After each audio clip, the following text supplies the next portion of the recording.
भूतिया हवेली का रहस्य। गहरे जंगल के किनारे एक पुरानी टूटी फूटी हवेली खड़ी थी।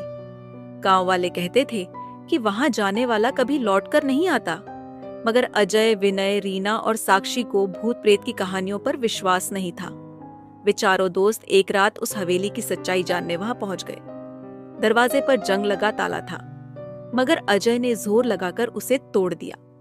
अंदर घुसते ही ठंडी हवा का झोंका आया, जैसे किसी ने उनकी आमद पर आपत्ति जताई हो। हवेली के अंदर धूल और मकड़ी के जाले थे। अचानक एक दरवाजा अपने आप खुल गया। चारों दोस्तों ने टॉर्च जलाकर इधर उधर देखा। हवेली की दीवारों पर पुरानी तस्वीरें टंगी थीं, जिनमें आंखें उनके हर कदम का पीछा कर रही थीं। तभी एक अजीब सी आवाज गूंजी। तुम यहाँ क्यों आए हो? साक्षी घबराकर बोली, शायद हमें वापस चलना चाहिए। लेकिन अजय हंसते हुए बोला, अरे, ये सब पुरानी हवेली की आवाजें हैं, डरने की कोई जरूरत नहीं।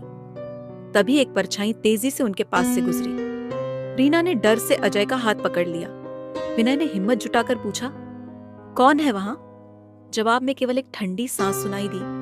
वे आगे बढ़े तो एक बड़ा कमरा मिला, जहां फर्श पर अजीब से चिन्ह बने थे, जैसे किसी तंत्र मंत्र का स्थान हो। अचानक दरवाजे खुद ब खुद बंद हो गए। टॉर्च की रोशनी झपकने लगी। कमरे के कोने में एक औरत की परछाई दिखी। वह सफेद साड़ी में थी, उसके बाल बिखरे थे और आंखें लाल चमक रही थीं। तुमने मेरी नींद खराब कर दी, अब तुम कभी यहाँ से बाहर नहीं जा पाओगे। उसकी आवाज गूंजी और पूरा कमरा हिलने लगा। साक्षी चीख पड़ी। विनय ने दरवाजा खोलने की कोशिश की, लेकिन वह जाम हो गया था। तभी रीना को किताबों की अलमारी में एक पुराना ग्रंथ दिखा। उसने उसे खोला और पता चला कि हवेली की आत्मा कभी इस हवेली की मालकिन थी। उसे धोखे से मार दिया गया था और उसकी आत्मा बदला लेने के लिए भटक रही थी। अजय ने जोर से कहा, हमें इसे मुक्त करना होगा। लेकिन तब तक आत्मा हवा में उठ चुकी थी और उसकी आंखों से खून टपकने लगा। विनय ने जल्दी से ग्रंथ के मंत्र पढ़ने शुरू किए। जैसे ही अंतिम शब्द पूरे हुए, एक तेज चीख गूंजी और आत्मा गायब हो गई।